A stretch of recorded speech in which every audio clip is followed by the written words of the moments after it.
Bonjour, alors aujourd'hui nous sommes chez Gaby, surnommé Petit Chef, céramiste, article en cuir, uniquement de la qualité, suivez-moi.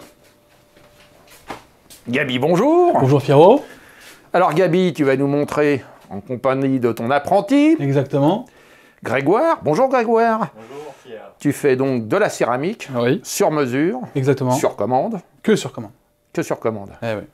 Tu fais aussi des articles en cuir, Eh oui. tout modèle, Oui. cuir pleine peau. Pleine peau, pleine Fine fleur. fleur. Exactement. Bon bah écoute, Tannage végétal. eh ben Vraiment, écoute, que du classique. du tannage français, Français. des bien cuirs sûr. français, Tout est français. voire monsieur. européens. Tout est français. Non. Français. Identitaire, Eh ben, écoute. français. Je te laisse dans les mains de Patrick. On se revoit à la fin de l'interview. Très bien. À bientôt, bonne Merci. chance. Alors Gabriel, d'abord tu étais jeune d'ailleurs, tu as quel âge? 32 ans, ouais, Tu effectivement. as 32 ans et tu es céramiste. Exactement. Alors, céramiste, c'est pas quelque chose d'innocent. On n'arrive pas comme ça céramiste du jour au lendemain. Tu me diras, tous les artisans nécessitent une formation, mais toi, tu as une formation quand même de très haut niveau. Alors, tu as commencé à quel âge? Comment t'es venu l'idée d'être céramiste? Alors, elle est très simple. C'est la fin de troisième. Malheureusement, j'étais pas forcément un bon élève.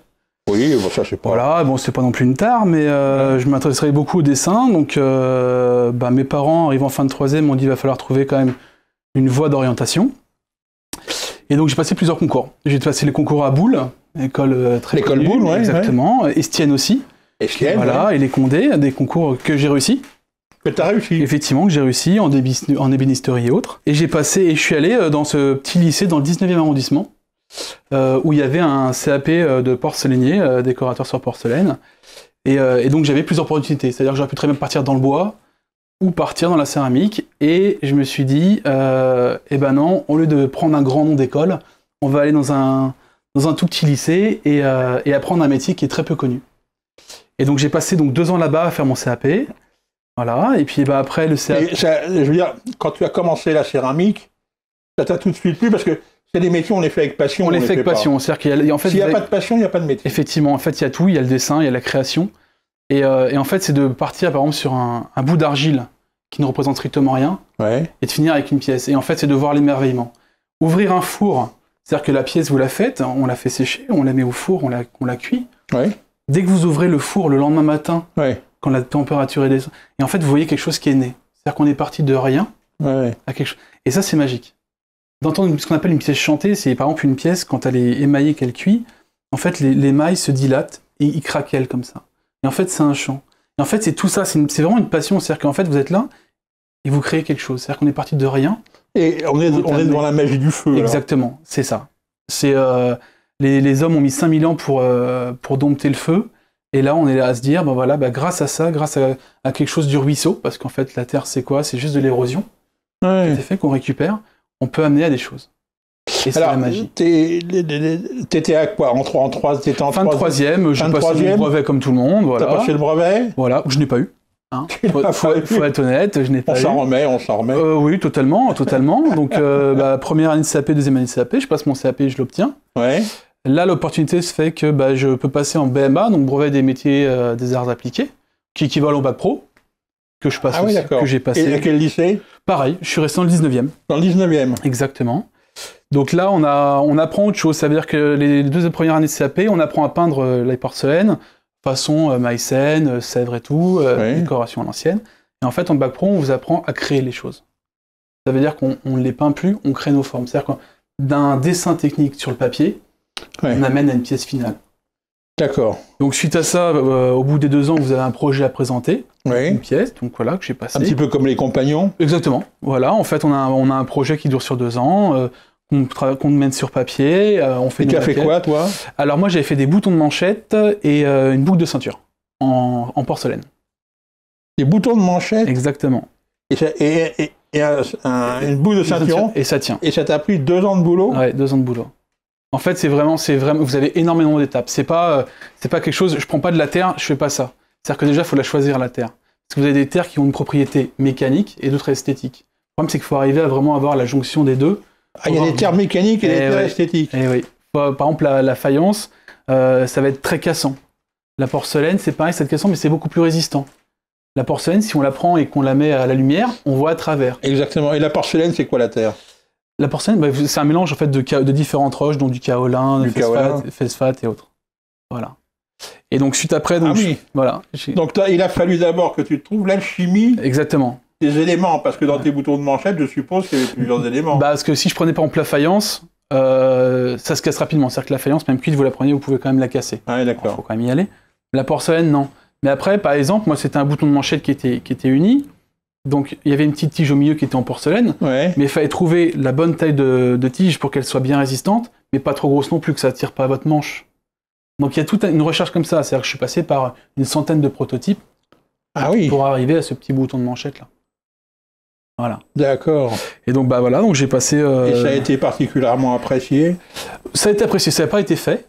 C'était pas fait. En fait, j'avais fait 2 propositions à l'époque. C'était soit des manches de couteau en porcelaine, soit des boutons de manchette avec ceinture. En fait, je m'étais basé sur le dandysme, en fait, parce que c'était quand même une image importante. Oui, c'est très dandy, de l'esthétisme. Oui, bien sûr, Brumel. Exactement, exactement. L'important, c'était l'esthétisme, voilà. Et du coup, je suis parti là-dessus, et oui, ça a été apprécié. Pas commun, les gens étaient beaucoup de questions en disant mais alors pourquoi vous avez fait ça plutôt ça que comme ça. Alors, comme j'avais fait des épreuves, une centaine d'épreuves avant, en disant bah voilà, là l'épreuve dont vous me parlez, j'avais fait ça, ça n'a pas fonctionné parce que ça n'allait pas. Et est-ce que tu avais le sentiment quand tu as, au bout de ces 2 ans, de commencer à avoir la maîtrise du métier ou pas? Non. Parce que si tu veux, je pense que pour faire une main, il faut 10 ans de pratique. Ah, je dirais presque une vie.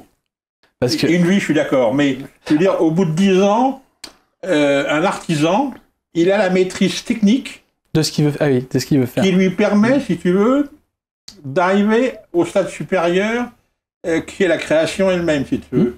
Alors, évidemment, on est dans les métiers d'art, on est dans le sublime, c'est évident, mais ce cheminement, si tu veux... Mais d'ailleurs, quand je dis 10 ans, je pense que c'est valable pour tous les métiers, d'ailleurs. Alors, là où je vais juste vous reprendre, c'est qu'effectivement, là, on parle de l'artisan en tant que tel. Ce qu'il faut faire, là, il y a une petite chose qui rentre en compte dans le métier de la céramique, c'est qu'il y a de la terre. Oui. Voilà. Et la terre, on ne sait jamais comment elle se comporte. C'est-à-dire qu'au four, si votre terre, vous l'avez préparée, travaillée, qu'il reste une toute petite bulle d'air à l'intérieur, à la cuisson, elle éclate. D'accord. Et en fait, on ne sait jamais, c'est ça la magie. C'est un peu comme le verre, alors. Ouais, exactement, c'est ça la magie, c'est qu'effectivement, même si on maîtrise tous les éléments de la cuisson, à une cuisson juste, à un bon temps et tout, vous pouvez ouvrir votre porte de four, et ça peut être cassé à l'intérieur. Moi, à chaque fois que je travaille ici... Il y a un aléa à chaque fois. Exactement, on ne sait jamais. Moi, les clients, quand ils me commandent, par exemple, une tour de Yule ou ces choses-là, je leur dis, bon, bah voilà, il faut à peu près 5 semaines parce qu'il y a du séchage. Et je leur dis, vous savez, au bout du compte, j'aurai peut-être pas de tour de Yule. Il va falloir peut-être attendre un peu plus. Ah, d'accord. Il peut y avoir au séchage une micro-fissure qui se fait. Et à la cuisson, en fait, comme ça se dilate, la micro-fissure, qu'est-ce qu'elle devient? Elle devient une fissure. Ah, d'accord. Et donc là, on en retire strictement rien. Et c'est ce qui fait aussi la magie.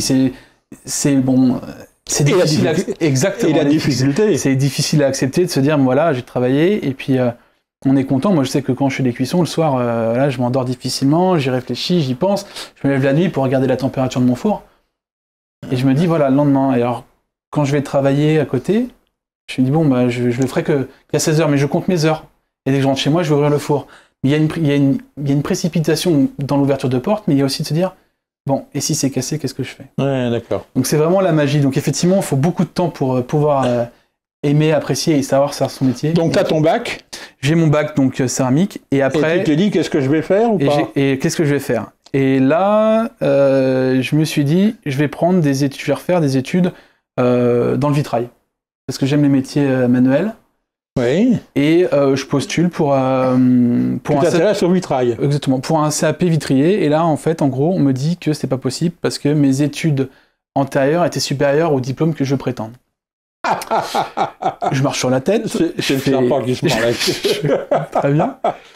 Et en fait, il existe à Vierzon, du côté de Bourges, voilà. Oui, oui. Un BTS céramique. Mais là, on n'est plus dans l'artisanal comme je faisais avant, mais dans l'industriel. Oui. C'est-à-dire que là, on va vraiment rentrer dans les propriétés techniques et physiques de la pièce, de la terre, et aussi après dans la grande distribution. C'est-à-dire qu'on va travailler, par exemple, pour Villeroy et Bosch, pour mettre au point une nouvelle pâte ou une nouvelle émail ou ces choses-là. D'accord. Et là, j'ai passé 2 ans en BTS. 2 ans en BTS là-bas pour faire donc mes études. J'ai eu mon BTS.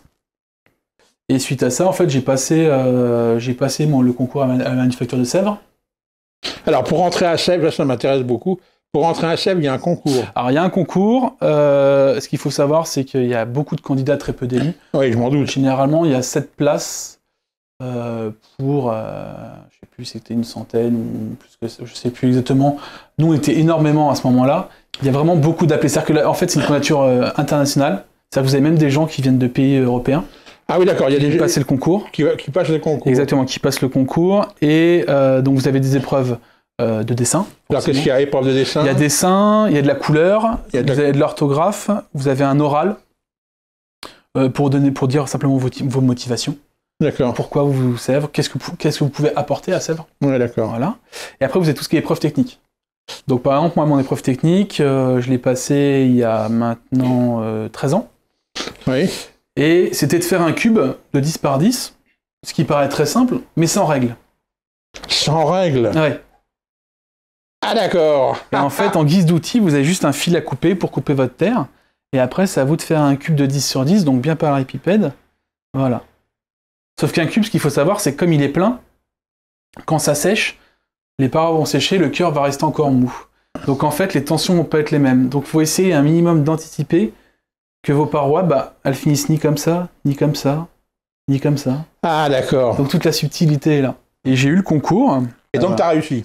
J'ai réussi, et après j'ai décliné malheureusement l'offre.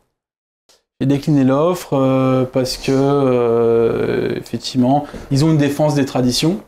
Ouais. Moi, je voulais voir aussi un peu autre chose. C'est-à-dire qu'effectivement, la tradition, pour moi, est quelque chose vraiment d'important, mais je pense qu'il faut aussi apporter sa pierre à l'édifice. C'est-à-dire que la tradition n'a de valeur que si tu la fais rentrer dans la modernité, voilà. Quoi, je veux dire. Moi, à l'époque, je leur avais dit, voilà, parce qu'ils m'ont posé la question, qu'est-ce que vous pourriez apporter à la manufacture de Sèvres? Ouais. Et par exemple, en décoration, il y a des techniques qui s'appellent des techniques américaines et tout, qui sont différentes de techniques qu'on connaît, que j'ai apprises. Et je leur dis, voilà, on pourrait essayer ça. Même juste d'essayer, ou de monter, par exemple, parce qu'on est plein de jeunes à avoir réussi le concours, et je dis, ça serait bien de créer un atelier au sein de Sèvres, c'est-à-dire que quand on a du temps libre, ouais, bien sûr. qu'on puisse créer des pièces à nous. Des pièces à nous. Voilà. Non, c'est comme ça, c'est comme ça. Bon, écoutez, je vous remercie, et je décline leur offre, et après, moi, je suis parti dans un laboratoire, en fait, de céramique. Mais là, on faisait tout ce qui était contrôle sur les produits, pour vérifier la normalisation. Voilà. C'est-à-dire que les tuiles et les briques sont faites en céramique. Ah oui, d'accord. Voilà. Donc, c'est vérifier que le cahier des charges est bien maintenu, que les produits répondent bien au type de normes, de compression, à la chaleur, au gel, ces choses-là. Ça devient maintenant complètement fou. Tout ce qui touche le bâtiment, pas que le bâtiment d'ailleurs, tout est normé. Ça, oui. Alors, il y a la France, il y a l'Europe, enfin, on n'en sort plus. Quoi. On n'en sort plus, mais comment on peut expliquer que les routes romaines,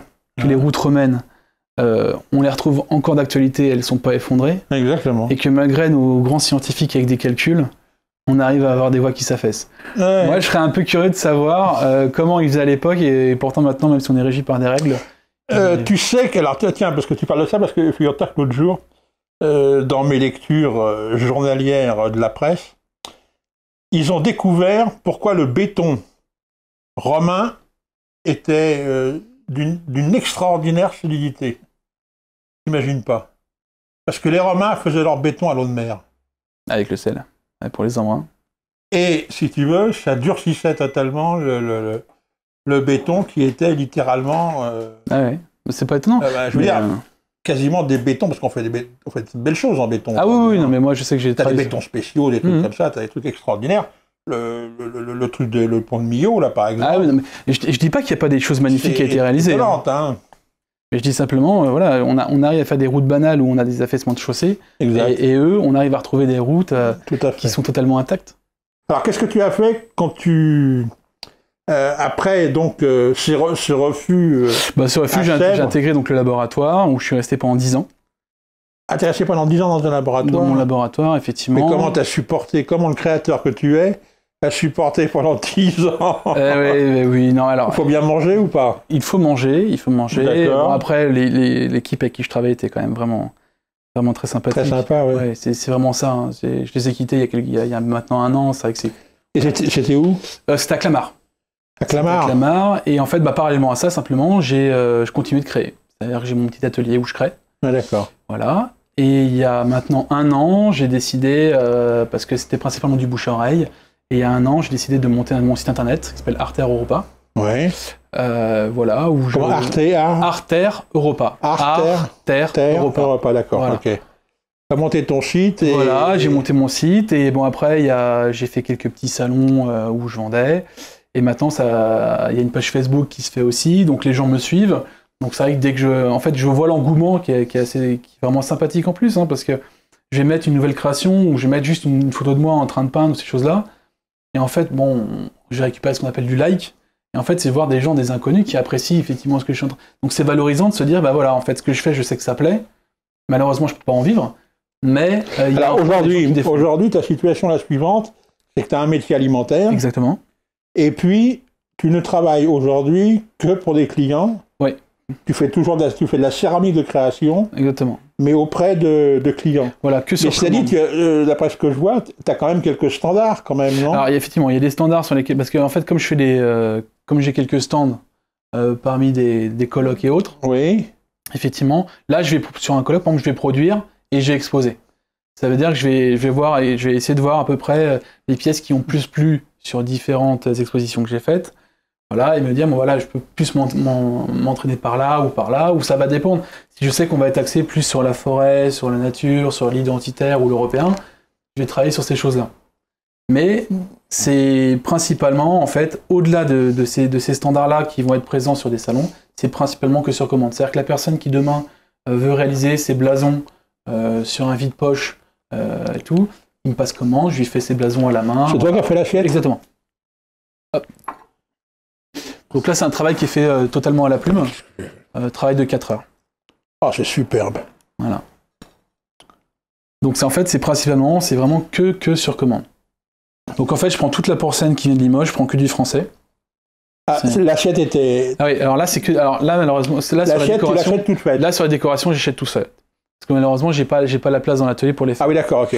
Mais donc, tu achètes des éléments tout faits, mais... Blanc, j'achète la porcelaine blanche. Voilà, blanche. Et après, moi, je fais tout le décor. Et après, je cuis en fait à 800... Et ça, c'est inaliénable. Inaliénable. C'est cuit à 860 degrés pendant 8 heures. Et en fait, ça se mélange à l'émail. Et ça se mélange à l'émail. Voilà. Et là, ça bouge plus. C'est très très beau. Voilà, donc là après c'est pareil, c'est pareil, c'est des monogrammes, en fait MS, voilà, tout simplement. Bah là par exemple vous avez, là c'est travailler la plume, là on a une chocolatière copie du 18e. Et si quelqu'un t'apporte, alors il faut que ça soit de la faïence. Là c'est de la porcelaine. Ah, ça peut être de la porcelaine ou de la faïence. Oui, il n'y a pas de différence. Et si quelqu'un t'apporte par exemple un élément à décorer, c'est possible? Oui, c'est possible aussi. Et donc si tu veux, pour une pièce, moi la question que je te pose c'est que ça s'applique tout à fait à toi. Et quel est l'ordre d'idée, des prix, si tu veux? Alors, le prix, malheureusement, va varier sur beaucoup de choses. Si la pièce va être énormément détaillée ou pas. C'est-à-dire qu'effectivement, là, ça dépend du nombre d'heures, en fait. Voilà, il va y avoir le nombre d'heures et après, les matériaux. C'est-à-dire que, par exemple, là, sur le vide-poche avec les monogrammes, on a de l'or 24 carats. Qui est appliqué dessus. Les 24 carats, ce qu'il faut savoir, c'est 5 millilitres, c'est 80 €. D'accord. Il ne faut pas 5 millilitres pour faire la pièce. Ça, on est d'accord. Malheureusement, c'est des éléments, des choses qui tout de suite vont faire grimper les coûts très très rapidement. Oui, mais c'est quoi l'échelle des coûts? On va être entre 5 et 350 €. Oui, voilà, c'est ça. Voilà, c'est je vais avoir des petites pièces à 5 €, on va avoir des petits mugs qui vont être à 10 € par main.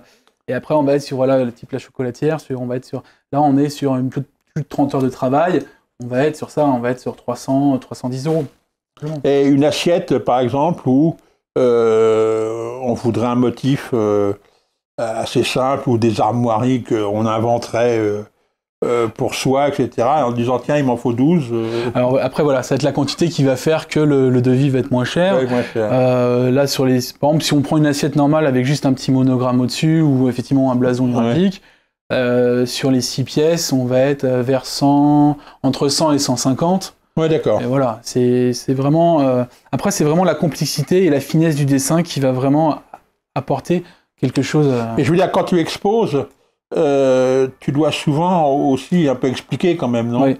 Parce que les gens, si tu veux, ils sont un peu démunis quand même, je veux dire. Oui. Ils disent, ah bon, c'est de la faïence, de la porcelaine, c'est très joli, mais pour eux, ils n'ont pas systématiquement l'idée du travail que, Bah, c'est un peu que ça représente, et surtout ce qu'ils pourraient demander ou faire. Bah, c'est ce qu'on a perdu en fait maintenant, c'est que les gens vont préférer acheter chez Ikea 12 assiettes Ouais, mais c'est sûr, que oui. d'en commander par exemple 12 chez moi ou 12 chez quelqu'un d'autre parce que machin. Donc en fait je leur explique, je leur dis bah écoutez voilà, moi je travaille pour vous. Je travaille pas, je vais pas vous dire prenez ça. Moi ça m'intéresse pas, c'est-à-dire que ce que j'expose, si vous l'achetez ça me fera plaisir parce que voilà. Maintenant si vous préférez ce motif-là avec plutôt un fond jaune, pas de problème, je prends vos coordonnées, je vous le refais. Voilà, en fait il faut que la pièce identifie, c'est-à-dire que il y a quelque chose que je réalise régulièrement, c'est les tours de Yule. C'est le chandelier traditionnel voilà, chez les païens. Voilà. Parce que malheureusement, on a perdu une grande dame qui faisait de la poterie, qui les réalisait, il y a quelques années maintenant. Et on m'a demandé, en fait, de reprendre plus ou moins le flambeau en me disant, écoute, Gabriel, ça serait bien que... Moi, elle est en terre, hein, toute simple. C'est ça. Hein. Je les réalise en terre. Vous avez sur mon site internet, ocre. Exactement. Elles sont en terre. Voilà. Et moi, je leur dis, voilà, quand les gens disent, ah, vous faites des tours de Yule, je fais, oui, bien sûr. Donc, je dis, bah, attendez, bougez pas. J'ai fait un questionnaire. Je fais, qu'est-ce que vous voulez dessus?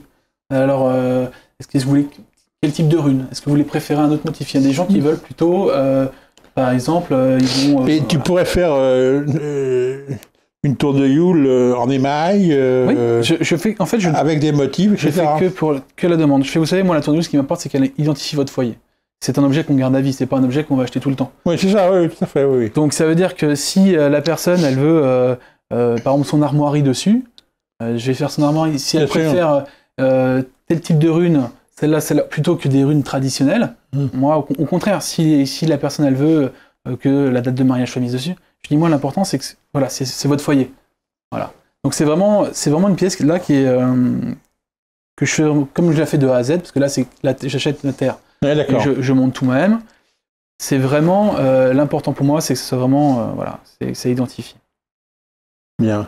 Qu'est-ce que on pourrait ajouter que je ne t'aurais pas demandé? Eh ben, je vais en profiter un peu. En fait, là, je suis en train de monter avec d'autres artisans. Ah oui, d'accord, oui, très bien. Voilà, avec d'autres artisans, en fait, une foire de l'artisanat. Oui. Pour défendre un peu notre identité européenne, parce que bon, on sait qu'on a l'Iliade qui est là pour la défense intellectuelle. Oui. Et malheureusement, en fait, l'artisan est important et fait partie de notre socle en fait d'identité. Bien sûr. Et avec un groupe d'artisans, j'ai. Alors qu'est-ce qu'il y a comme artisan? Eh ben, j'ai des ébénistes. T'as un ébéniste? J'ai un ébéniste, j'ai un sculpteur de bois, j'ai un vigneron. J'ai un ferronnier. Voilà. Qu'est-ce que j'ai d'autre? Ah oui, t'as une belle diversité. Non, oui. J'ai vu une bijoutière récemment qui pourrait t'intéresser. Et en fait, l'idée, c'est pas forcément de l'artisan comme on l'appelle, c'est-à-dire qui va être là déclaré, mais ça peut être aussi une maman au foyer qui fait des broderies maison. Ah oui. Et de belles broderies. Gabriel, je te remercie beaucoup. C'était très intéressant. Et je te souhaite longue vie. Merci bien. Et j'espère vous voir du coup en août prochain pour la première ça, c'est sûr. de notre foire si tout se passe bien. Donc nous retrouvons Gabi en pleine activité. Exactement. Après l'interview de qualité avec Monsieur Patrick. Alors, qu'est-ce que tu fais? Alors, on va faire déjà un petit tour quand même d'horizon parce que l'atelier... l'atelier. Exactement, qui est un atelier spacieux, à peu près 2 mètres carrés. Hein, mais tout y est. Et ça suffit? Ça suffit amplement. Il y a l'essentiel. Il y a l'essentiel, on retrouve toutes mes couleurs que je vais utiliser là. On va retrouver tout le matériel pour travailler le cuir ici. La réserve de cuir, les porcelaines, le traditionnel, le four. Le four, le vrai, de chez Siemens. Un petit peu plus, hein. On peut cuire jusqu'à 1250 degrés. Ah d'accord. Qualité allemande. Qualité allemande, effectivement. Voilà. Un petit marbre en bas à droite. Un petit marbre pour travailler le cuir, hein, qui a déjà bien vécu. Donc là, on va être là sur la zone où on va faire travailler que le décor sur porcelaine, hein, comme on a vu tout à l'heure.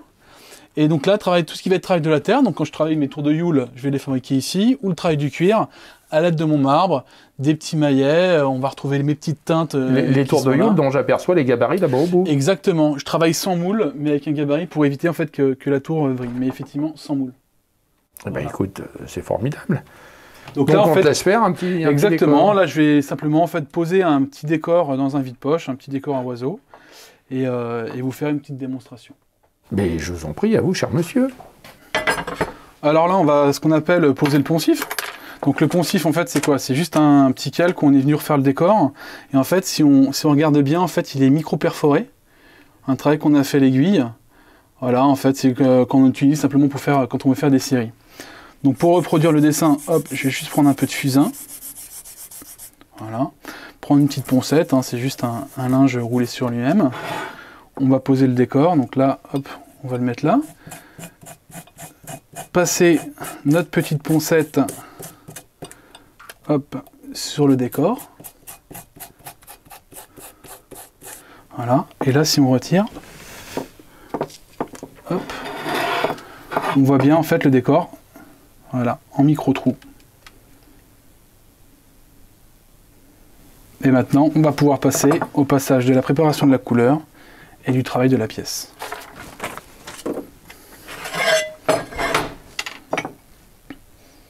Alors là, j'ai toutes mes petites couleurs, hein. Alors bon, là, je prends le vert pour commencer mes feuillages, mais on peut retrouver vraiment toute la panoplie qu'on a besoin.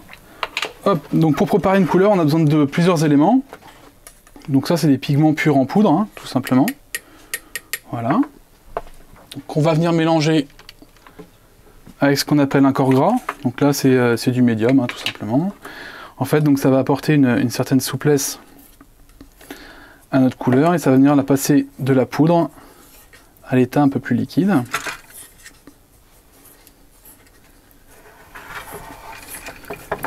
Hop, on va remettre un petit peu. Donc au niveau du dosage, il faut vraiment faire attention. Parce que si on en met trop, la couleur va être trop grasse, il risque d'écailler. Pas assez, elle risque de sécher très très rapidement. Donc là, hop, on est un peu court, on va remettre une petite goutte. Voilà. Donc là, on va venir déjà, dans un premier temps, obtenir une pâte. Et on va venir avec de l'essence de térébenthine, la rediluer. Et là, hop, on va avoir une couleur qui va être presque prête. Voilà. Donc dans un décor, il y a plusieurs étapes. La première, c'est ce qu'on appelle donc l'ébauche. Donc on va venir poser les couleurs très légèrement, très diluées. Donc là, on va passer sur vraiment un vert qui va être vraiment un vert printanier. Faire une première cuisson de nos pièces quand on aura fait toutes les premières couleurs. Et après, donc venir rehausser avec des couleurs plus vives pour venir faire en fait vraiment un dégradé et donner une profondeur à la pièce. Alors là, je nettoie toujours mon pinceau. Hop, un petit sopalin pour essuyer. Alors il y a plusieurs moyens pour travailler la pièce, hein. Soit vous avez ce qu'on appelle une petite banquette en plastique pour venir poser son coude. Voilà, alors moi je trouve pas ça pratique parce qu'on est vite limité par les gestes, tout simplement. Donc j'utilise très rarement. Je vais venir plutôt travailler avec ma table, et là effectivement, en fait je peux vraiment venir travailler la pièce comme je veux. Donc on va venir prendre un peu de couleur. Hop. Voilà, dans un premier sens. Voilà. Et l'avantage en fait de vraiment travailler avec le bordure de table, c'est vraiment de pouvoir en fait avoir la jonction. Et là on voit déjà qu'il y a un premier dégradé qui se fait pour donner un volume de la feuille.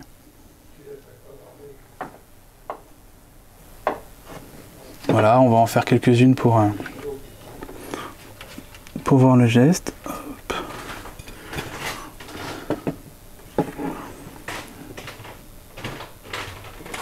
Donc voilà, donc là l'idée en fait c'est vraiment ça, c'est de travailler avec des couleurs très claires ou très diluées, de venir faire tout le décor, donc travailler sur nos oiseaux, les branchages, les feuilles et tout, faire ce qu'on appelle la première cuisson, et quand elle sera faite en fait c'est de venir rehausser les couleurs, avec des couleurs plus vives, et vraiment de voir un peu comme sur la chocolatière qui a été filmée précédemment, où on voit qu'un volume se décroche, où les fleurs sont vivantes, parce que voilà, on a utilisé un vert clair pour le fond, un vert plus foncé pour les feuilles et tout.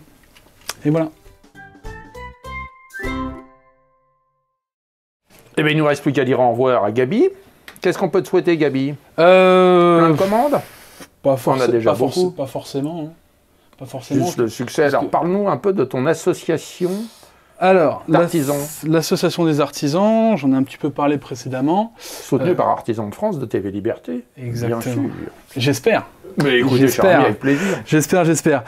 L'idée, c'est de regrouper en fait un maximum d'artisans identitaires européens et de monter une foire de l'artisanat. En fait. Eh ben écoute, voilà. Nous serons présents. Tout simplement. Si tout se passe bien, août 2018.